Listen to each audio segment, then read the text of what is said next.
शङ्करमध्यमाम् अस्मदाचार्यपर्यन्ताम् वन्दे गुरुपरम्पराम् श्रुतिस्मृतिपुराणानाम् आलयं करुणालयं नमामि भगवत्पादं शङ्करं लोकशङ्करं शङ्करं शङ्कराचार्यं केशवं बादरायणं सूत्रभाष्यकृतौ वन्दे भगवन्तौ पुनः पुनः। ओम सहना भवतु सहनौ भुनक्तु सह वीर्यं करवावहै तेजस्विनावधीतमस्तु मा विद्विषावहै। ओम शांति शांति शांति।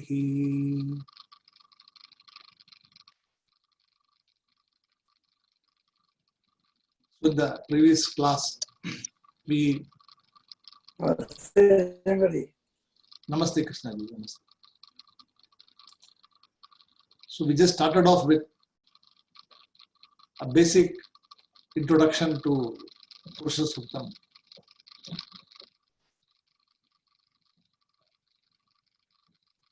We saw some meanings of the word and some references from other Upanishads. The word, as I told you, Purusha itself does not denote a human being. The word Purusha here denotes the Supreme God or Lord Narayana itself. And this particular Suktam talks about creation. In Vedanta, we never talk about creation because there's not a creation at all. Nothing is created here, nothing is destroyed here. But the creation theory is always proposed in the Vedanta to analyze the Mithya aspect of it. It is impossible for a person to visualize or experience or know what Saguna Nirguna Brahman is. So one has to always start with Saguna Brahma Upasana. So Saguna Brahma Upasana includes all this chanting, prayers, worship, rituals, anything which you do, satsang, they are all Saguna Brahma Upasana. In Nirguna Brahma Upasana, there is no real nothing activity there, because the Upasana is done on something which is not an object of knowledge. You cannot objectify anything. You cannot say, I have an experience, or any sort of phenomenon which you attribute to yourself. Even a thought about also is not possible in Nirguna Brahma Upasana. Because thought itself is a manifestation in the mind. The mind itself is illumined by the consciousness or this Purushaha we talked about here. So the Purusha Suktam is one of the famous hymns in praise of the Lord, and it occupies foremost place in all the Vedas. So in all the four Vedas, Purusha Suktam is chanted. There will be variations in the chanting method, but the essence is from the Upanishad. So it's very imperative, very important for us to, first of all, know the correct way of chanting, number one. Then understand the meaning of the word, of the verses, what is being talked about, so that we get an overview of what the Suktam talks about. So today we thought we will just, go into the Shanti Mantraha. So every Suktam or everything has got a Shanti mantra. Anything. For some mantras we got Sahana Bhavatu. For some we have Bhadram Karne Bishruniyama Devaha. If you go to Kena Upanishad, we got Apyayantu Mamangani, Vak Pranas Chakshush, Shrotramato, Balamindriyani Sarvani. So, each and every Upanishad, if you go to Panchadashi, it's a different opening prayer is there. So, Namaste Shankarananda, Guru Padambu Janmane, Savilasa Mahamoha, Graha Grahika Karmane. So, every text has got its own Shanti mantra, Shanti Pataha. So here also we have Shanti Pataha for the Purusha Suktam also. I don't know if you have the text or not for this because the Bhashyan doesn't have the Shanti mantra. But if you are following any text or any Purusha Suktam text, Sanskrit version, you will be having this mantra as the opening mantra. So I will try to chant slowly so you're able to follow. And I'll repeat twice. Then the recording also is there for you to practice the chanting. So the first one is called Om Tachanyo Ravruni Mahe.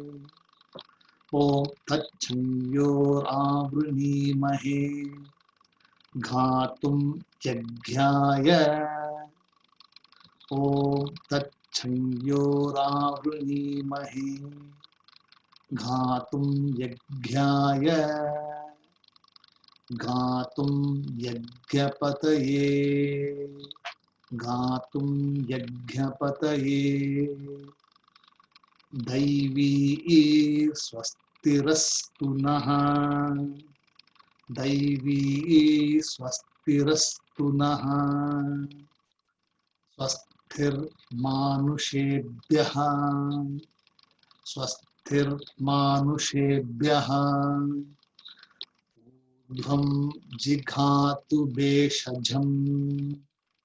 Urdhvam Jighatu Beshajam. Shanno Astu Dhipate. Shanno Astu Dhipate.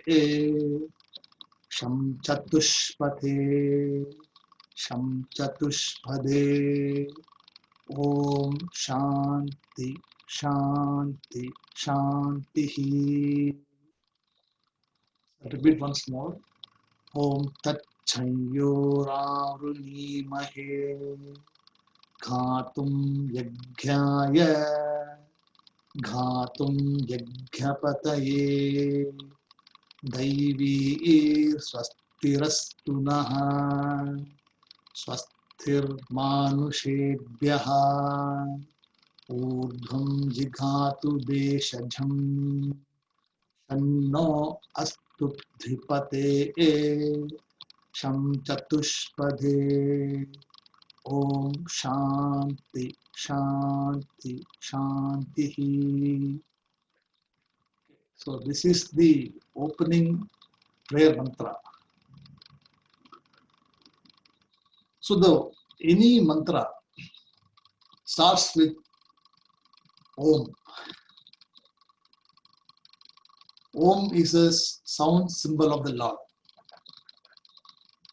So we do not have any prayer without the Om. Om is the auspicious. And why do we say Om? Because any other word or any sound that is coming after the Om is a result of the Om itself. So it is called Akaraha, Ukaraha and Makaraha. So Om symbolizes Akaraha, Ukaraha and Makaraha. And all of the Om denotes the letters which come from our mouth, guttural. And all the letters put together, they form word. And any object is indicated by a word.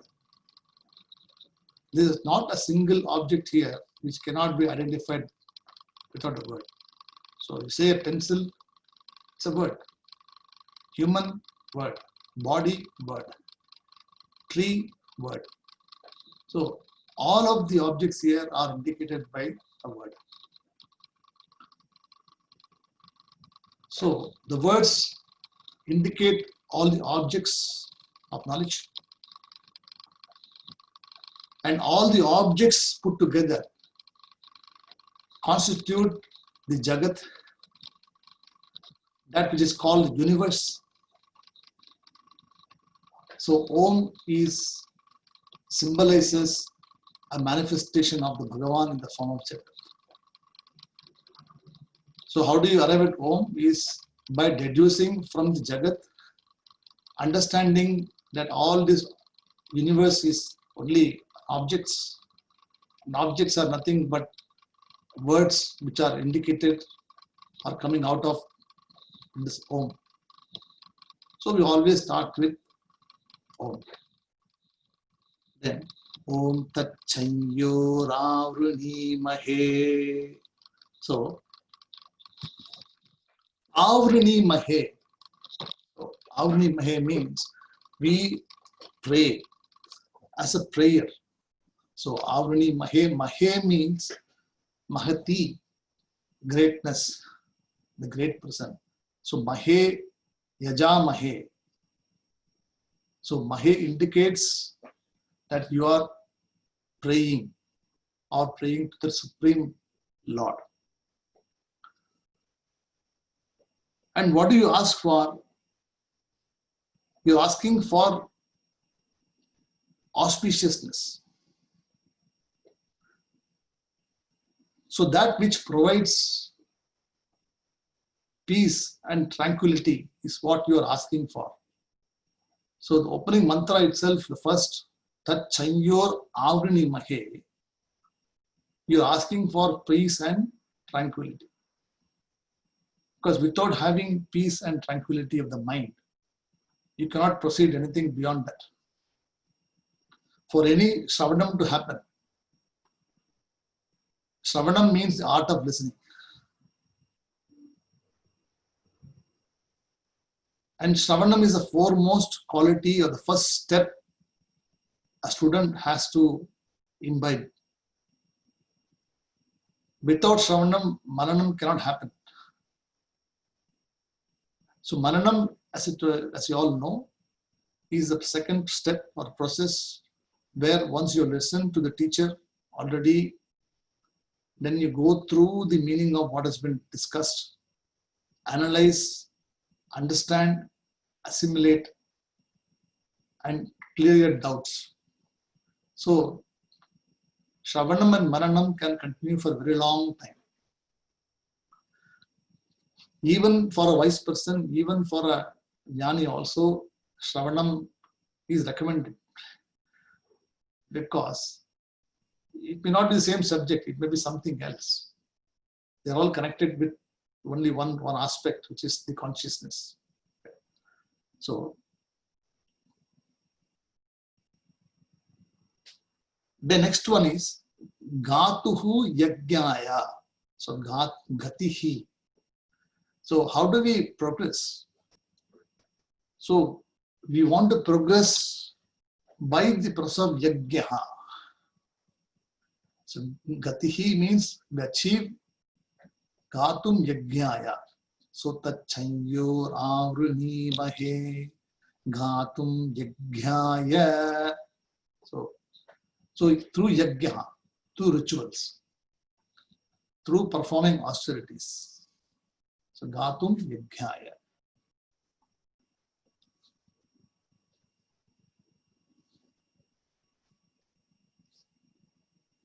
Then Yajnapatihi, Gatum Yajnapatihi.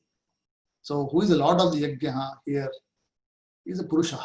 This Lord Narayana is the Lord of the Yajna. So he is being worshipped, or we worship Lord Narayana here as the one who is responsible for giving us peace and tranquility. So Shanti Mantra is actually for, number one, for Atma Shuddhi, one's own clarity of mind. We have different obstacles, pratibandhas. So we have Adi Dhaivika, Adhyatmika, Adi Bhautika. So different types of obstacles are there. And these create hindrances in our process to assimilate knowledge and to continue what we want to do. So the prayer is always welcome, is always good. Every section will have prayer. So Gatum Yajnapataye means to that Lord who is residing as the Patihi of the Yajna. See, Purusha Suktam is a ritual. Purusha Suktam is chanted as a Saguna Brahma Upasana. So any ritual you do, any puja you do, the first foremost thing to be chanted is the Purusha Suktam. One may not chant other mantras because people may know, may not know. So any of the suktams you chant, they will chant you first, do Purusha Suktam, Narayana Suktam, then they'll do Durga Suktam. After that, they will do Agamarshana Suktam. I think I taught some of you already Agamarshana Suktam. You must be knowing, right? So Agamarshana Suktam also is chanted as the purification. So that the water which you are using in the ritual is sanctified. And the same sanctification is used for purification of the house, and the same water is being worshipped, and then it is being distributed. So there is a method. So Purusha Suktam occupies the foremost thing there. Then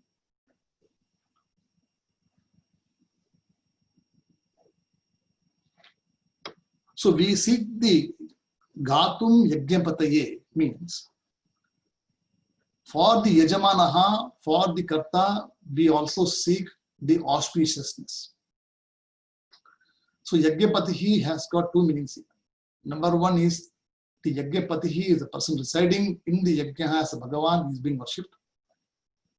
The second thing is the person Yajamanaha, who is also present there, also is Yajnapati. So there are two things. One thing is the person is doing the worship, and the worship also is being connected here. So Sagunam, there are two people are there. So worship is there and the worshipper is there.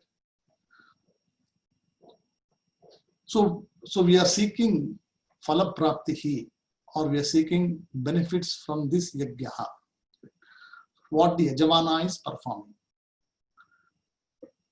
So Gatum Yajnapatahe Avrini Mahe. So my prayers unto you, Avrini Mahe, to the Yajnapatihi who is residing in this Yajna, this ritual. Then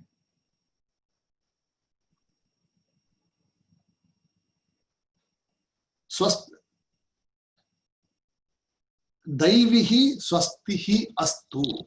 See, Swasti Daivihi Swastihi Astu.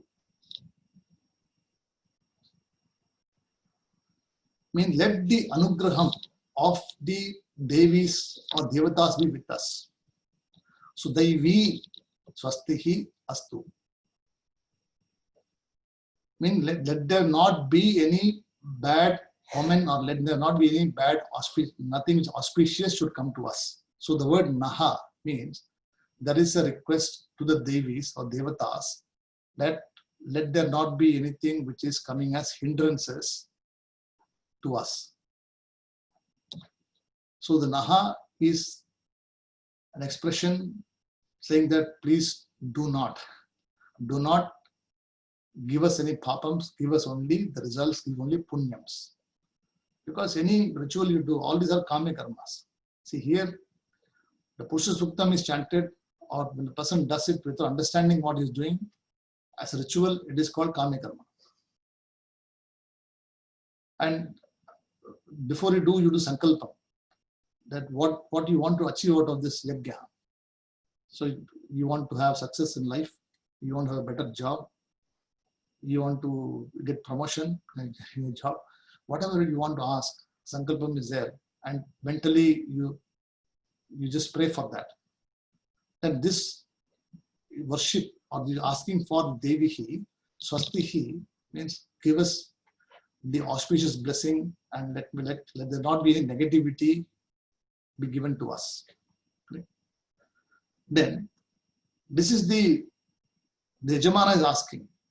Apart from that, you're also asking for what? Swastihi Manushebhyaha. Right?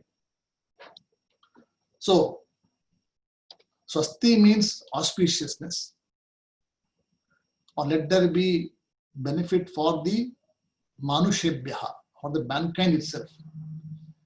So you're not asking only for the benefit for you, you're asking for the benefit for the entire mankind also.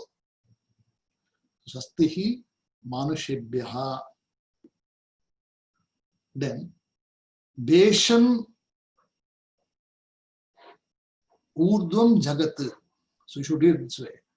So Urdhvam Jagat Beshajam is Urdhvam Beshajam Urdhvam Jagat means there are, may the plant, or we have got a lot of plants and creepers which are there, who are what they are Beshajaha. I mean they are Beshak mean Beshaja mean medicine. So Bishak is a doctor and Beshajam, like in Rudram also you see Bishak, right? Adhyavocha Dadi Vakta Pratamo Dhaivyo Bishak. See that. So there Rudra is supposed to be the Bishak or the doctor, the one who can cure all diseases. So Rudram is chanted there, and there Rudra is invoked there. Here, this particular mantra is we are invoking Lord Narayana. Ultimately, for a person, there is no difference between Narayana or Rudram or Mahadeva or Brahmaji or anything. They are all only one. They appear to be different for the person who sees as three different things. So, Beshajam Urdhvam Jigatuhu. So, let those creepers, let those plants, which are the source of medicines to us, grow. So, you are asking for the benefit or the plants or this, which are there, which provide us the medicine. In the olden days, we didn't have allopathy medicine. We did not have tablets, etc. This is the written many years ago, when if you have even an insect bite or a snake bite, they will go and look for a particular plant. They know how to look for a particular leaf or a herb. So this was written in that context. Then Dripatehe Shama Astu means, who is Drupadaha means there are two-legged people, Manushaha. So Dripadaha, Chatushpadaha. So let benefit come to the two-legged people. Then Chatushpadaha Sham Astu. So Dripadaha Sham Astu, Chatushpadaha Sham Astu. It means what? The four-legged people. The four-legged, who are this? They're animals. The four-legged people also, let them be Mangalam, let them also be benefited by this. Then we have Om Shantihi, Shantihi, Shantihi. So 3 times Shanti mantra is chanted, mainly to ward off 3 types of obstacles we find in our life. The obstacles are caused by Adi Daivikaha. So what is Adi Daivikaha? Those disturbances or those obstacles which are created by heavenly acts.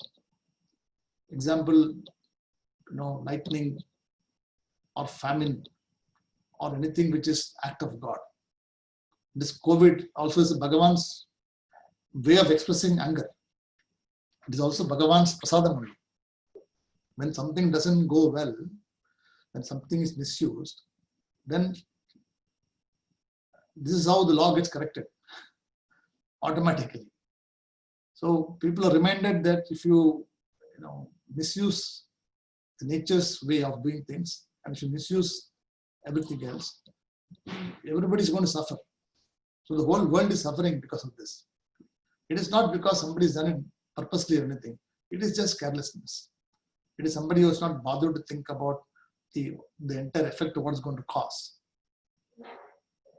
So these are all also Bhagavan's Daivikaha. Then you got Bhautikaha, Adi Bhautika. That means there are obstacles which are because of the surroundings around you. So you may not have the perfect, some insects will come and bite, or there will be some other disturbances, NB not connected, or internet not working, computer not working. So many things are there. So many obstacles can come, which is, audio can't work. So many things are there. So these are actually around your own people, around your own neighborhood. People are there who will come and disturb you, or you get disturbed because you are not ready. It's not that they want to disturb you. You get, if you don't want to get disturbed, it's up to you. So if you have got a steady focus, steadfast mind, whatever people will come and tell you, whatever they come and do, you will not get disturbed because your focus is 100% there. But if you've got a mental disturbance, you're not focused enough, then those things come and affect you. So these are all the Adi Bhautika. And Adhyatmika also is one's own self, obstacles caused by one's own problems. You will not be ready. You'll be sick. Mind will not be clear sometimes. Sometimes you feel like you don't want to do this. Tiredness. All these things are all also obstacles. So we get pratibandhas, obstacles from pretty much every aspect of it. So this Shanti mantra or the Shanti is chanted 3 times to ward off those negative aspects of it. Is it clear so far? So I'll just repeat the mantra here once again. Then we go into the actual text.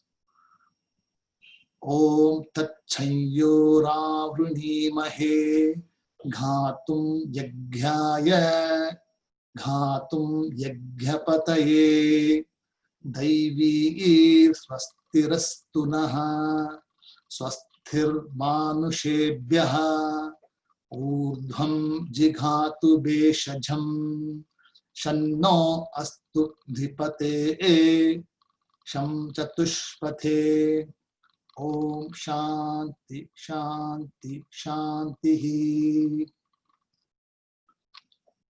Okay.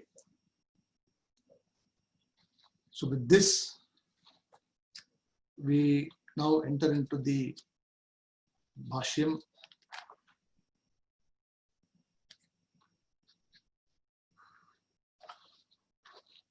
I sent you a text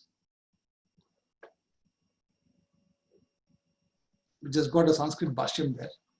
So if you can follow, you can follow. If you do not know Sanskrit or if you do not know to read those things, don't worry about it. It is not mandatory that you should know, but I'll explain everything in English. I'll translate every word, what is written there in English for you to understand. There are some who already understand, so I'm not worried about that. So they already know. Hari Om.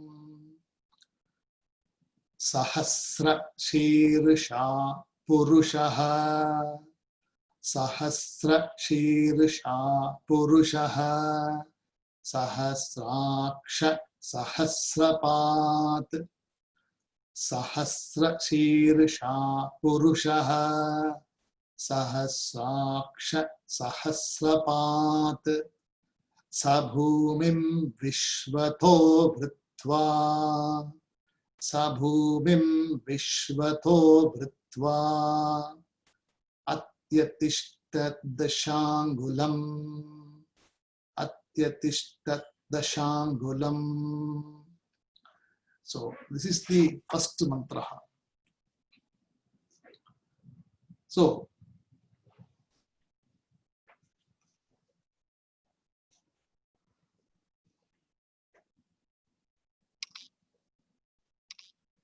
the meaning given for this is, first of all, we look at the literal meaning, what it says here. Then we go into the actual Bhashyam, what it talks about here. So, Sahasra Sirshaha. So, Sahasra means 1000 and Shirsham means head. So, this Purushaha or this Purusha which is being talked about in this Purusha Suktam is being described as the Lord who has got 1000 heads. Now the question is, does the Lord have only 1000 heads? How come the text says 1000, which is a finite number? What we have to understand from here is 1000 is a number given because just for you to indicate the greatness. Really, the Bhagavan cannot be measured by any number. What it means is that 1000 heads mean that his heads are everywhere. He is present in every direction. He is looking at every direction. Just as if you light a lamp and the lamp illuminates the surroundings everywhere, the lamp doesn't have any direction, correct? Because when the lamp is, when you have this flame coming up, the flame is just one flame and the flame is in all directions. Can you say that the flame is only this direction or that direction? Because it illumines whichever direction it is there, it will just illumine the space. So the same way, this Sahasra Shirshaha Purushaha, it means this Bhagavan is the one who is one illuminator, the ultimate illuminator, who is present in all directions and who is watching in every direction. It's present as the one Purushaha. So that is a little meaning of that. Then Sahasraha Akshaha.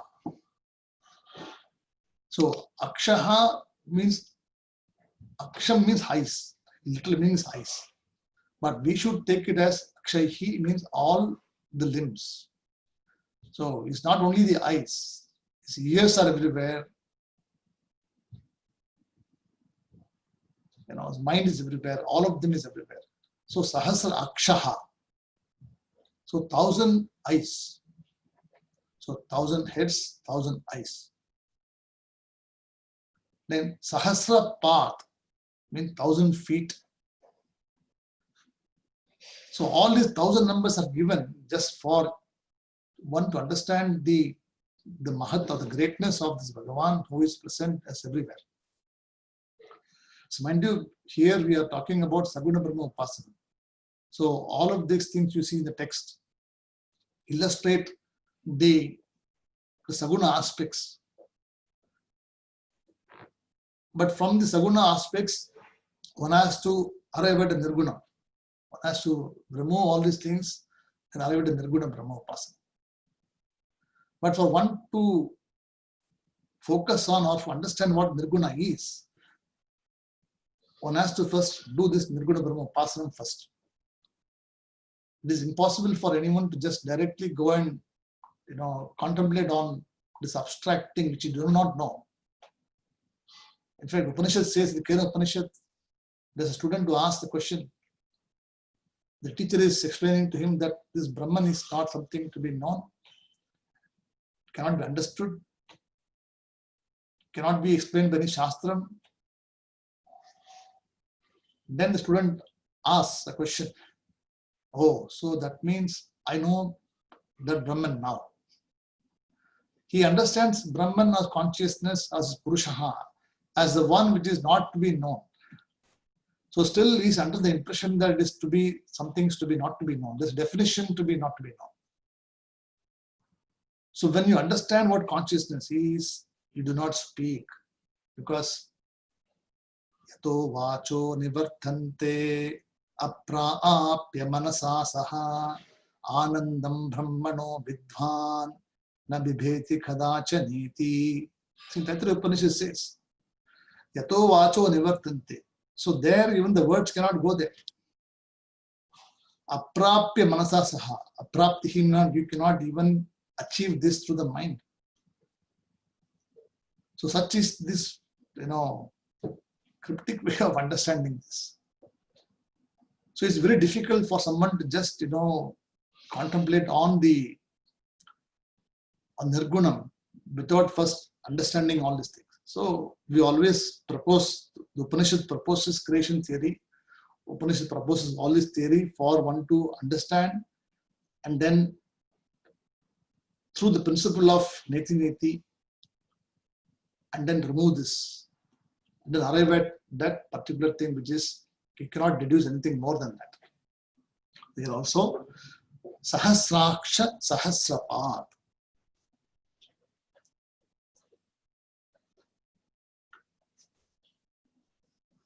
Then Sa Bhumim Vishwataha. So Sa Bhumim means what? This Bhagavan is actually from the Bhumi Vishwataha, whole thing. So he is present from this Bhumi till the end of this universe. Vishwataha. The entire Vishwa is present. How is he present? Atya Tishtaha Dasha Angulam. Atya Tishtaha Dasha Angulam means he is above all these things. He is neither in the Bhulokaha, he is actually, when you say Bhulokaha, it talks about all Bhur, Bhuvaha, Suvaha, all of them it talks about. So Vishwataha means that which is beyond also this. So all the lokas, there are 7 lokas below and 7 lokas above. Right? All the lokas is present, he is Vyaptaha. Right? He is the one who is manifest everywhere as the Purushaha. So such a person is Sabhumihi Vishwato Brutva. And how is he? Atyatishtaha. And he is actually distinct, he is actually above, or standing above all these things. How is it? Dasha Angulaha. So Dasha Angulaha, Angulam means the thumb. So Angulam means thumb and Dashaha means 10. So 10 Angulam measures, there are different measures used in, Sayanacharya is one of the Bhashyakaras, and he has given some definitions. The first definition which people see in the Bhashyam is the 10 talks about from the Shiraha to the chin. So if you measure with your from there, it will be exactly 10 angula here, from the top to this. Because everything is supposed to be the Bhumi. So he is actually Atyatishthataha Dasha Angulam. So he is placed above everybody, everything else. So Apara Prakriti and Para Prakriti. So Apara Prakriti is all those things which are all limbs, but everything which is below. And that which is above is being represented. In Bhagavad Gita also you have Para Prakriti and Apara Prakriti. Lower nature and higher nature. We have that. So that is one measure of attributing to Dasha Angulaha. The second attribute of Dasha Angulaha talks about from the aspect of the Narayana Suktam mentions this. Nabhyat asit antariksham. So, from the Nabi of the Bhagavan, Nabhyat asit antarikshaha. It means what? From the Nabi of Mahavishnu, this antarikshaha, the universe came into existence. So, Brahmaji also came from the navel of Vishnu. Brahmaji is, you can see, is actually in the universe somewhere there. And Vishnu is still not part of the universe, is still connected to the universe. So what it means is, Atyatishtaha Dashangulam is also referred in Narayana Suktam as, from the Nabi of the Mahavishnu, Brahmaji came into existence, and he is distant from, but he's not distinct. Sorry, he's distinct. Right? Not very distant, you can say this. Because there's no real distance between the Bhagavan and us. It's only when you see that we are distant, there's a problem. But we are distinct in the physical body aspect. So here also, Dasha Angulaha, we say, the measurement of 10 Angulaha from our own navel or Nabi to our heart is the distance. Because Bhagavan is supposed to be residing in the heart, Hridaya Kamalehe. So the lotus shaped. So that's where the Bhagavan resides. So from our navel, if you measure 10 Angulaha, you will see from the Srishti itself, the Bhagavan is actually 10 Angulaha above. So Atyatishthataha, Dasha Angulaha. So that is the literal meaning of this mantra. So Sahasra Sirsha Purushaha. Sahasra Sirsha Purushaha. Sahasraksha Sahasrapat. Sabhubhim Vishvato Vritva. Atyatishtat Shangulam. That's the meaning of that mantra. You will see the reference also in the Bhagavad Gita. In the 11th chapter. The 11th chapter, sloka number 16, talks about this. Aneka bahuhu vaktram netram pashyami tvam sarvataha anantarupam. Aneka bahu, correct? Aneka bahu, aneka netram pashyami tvam sarvataha anantarupam na antam na madhyam na punastva adhim pashyami vishveshwaram vishwarupaha. So there also, when the vision is given to Arjuna, so he says that I see you as present in everywhere. Aneka bahu, right? And aneka netram. So they are using aneka netram. Here using what? Sahasra akshaha. So same concept where Arjuna is seeing, Krishna in that form. He is being represented here as Sahasra Shirshaha, Sahasra Akshaha. And Sarvataha Ananta Rupam. So wherever you see I see only your form. Whichever direction you look at, only your form. And na antam na madhyam, means there is no beginning and there's no end. There's no middle part. So you are spread everywhere. Na antam na madhyam, na adhim, pashyami vishveshwaraha, vishwarupaha. So this is what is Arjuna sees in the Vishwarupa Darshanam in chapter 11. Shlokas, right? So same thing is talked about here. Now, what does the Bhashyam say? See,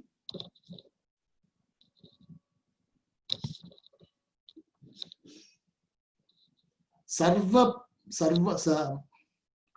Prani Samashti Rupehe Brahmanda Deho Virataha Abhyayaha Yaf Purushaha.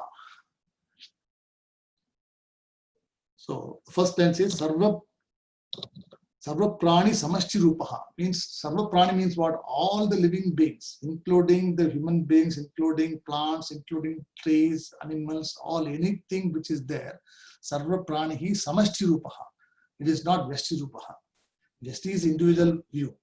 Samashti Rupaha means that one essence, one Purushaha which is present in every living being here, non-living being also is included here. Samashti Rupaha we say here, it means everything is included. We cannot say that there is no Purushaha, there is no consciousness in a stone. There is. But it is not manifesting because it doesn't have a manifesting medium. It doesn't have.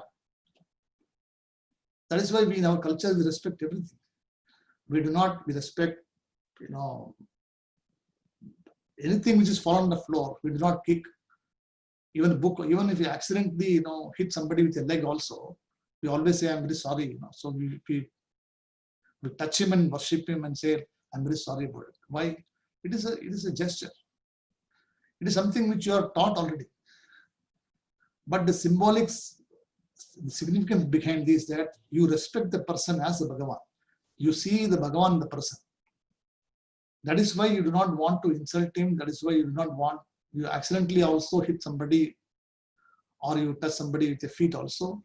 You seek your pardon because of this particular race. So this Sarva Prani Samashti Rupaha means this Purushaha who is present as the omnipresent in every prani, in every living being here. Samashti Rupaha. And how is it? Brahmanda Deha. So even in Rudram also, Lagunyasam, Brahmanda Deha, Basitahi Marucha. Right? So Brahmanda Deha, Basitahi Marucha. So there also the Lord Shiva is worshipped as what? Brahmanda Deha. So it means that you cannot Brahman very big, the whole Brahmanda. Brahmanda means the whole Srishti itself is Bhagavan. So Brahmanda Deha. Then how is Virat Rupaha? So that which is Virat also is that which is magnanimous, very big, Virat Purushaha. And Avyayaha. So this Purushaha is Sarva Prani Samashti Rupaha, Brahmanda Dehaha, Virataha, Avyayaha, Sapurushaha. Saha Ayam Sahasra Shirshaha. So that is the meaning of the word Sahasra Shirshaha. So it means what is that personality, that supreme Bhagavan who is present in every direction as the Samashti Rupaha, that form.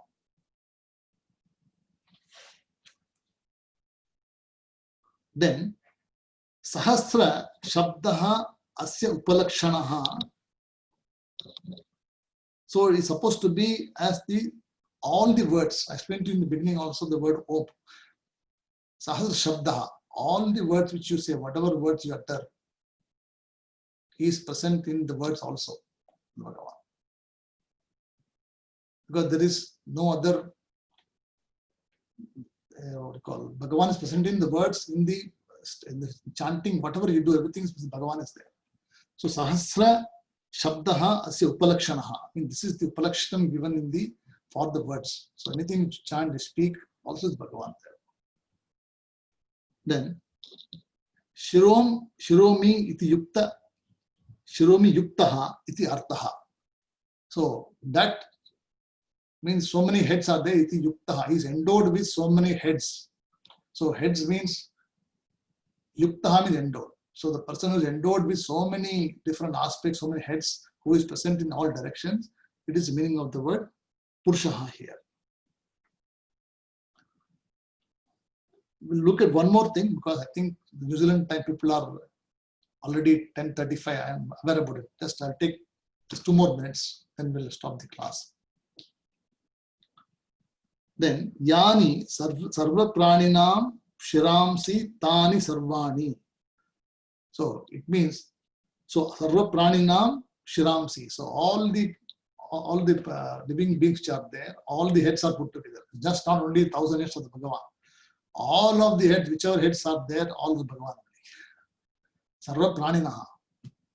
Just not only our head, plant head, animal head, anything which you see is Bhagavan here. So he is asking us, see this particular text is starting to expand the vision from just seeing just only yourself, only your own limited world of what you see here, to seeing everything as Bhagavan. So from Ekarupa Darshanaha is asking you to Anekarupa Darshanaha. The first step is important. First of all, one must be able to connect to Ekarupa Darshanam. That means you and the Lord should be able to, whatever is your Lord, Ishta Devata, you must be able to connect to that person without any hindrances, and your prayer should be continuous. Your dialogue should be there. From only when your mind is stable, then only you will be able to appreciate or go next stage called Anekarupa Darshanaha, where you now expand from Vyashti to Samashti Vichara. So Vyashti Vichara itself should be very clear. For that itself, Bhagavan's punyam is required, grace is required. You need grace, number one, the Bhagavan. And you need to have done a lot of punyam also to pursue that path. So we are all done a lot of punyam here. We're all gathered here. Definitely all Sat Karma has been done there. And we all gathered here, which is a good thing. So with this, we will stop the class here for now, because I'm aware about the time in New Zealand is about 10:40 now, 10:40, which is very late for you. But it's a good thing that you can actually go to sleep with the Bhagavan's, blessing in mind. All these mantras are there. It's a good thing for you to, you can have a good sleep. And when you wake up in the morning, you will always wake up with the thought what you went to sleep. That is the beauty of this. Whatever you think at night, whatever you go to sleep with, that smaranaha, the same thing will wake up in the morning also with the same feeling. That is why it's always good to go with the Bhagavan's, prayer. Think about, read something about Bhagavan, about anything which you like, about the aspect of it. Om Purnamadah Purnamidham Purnat Purnamudachyate Purnasya Purnamadhaya Purnameva Vasishyate.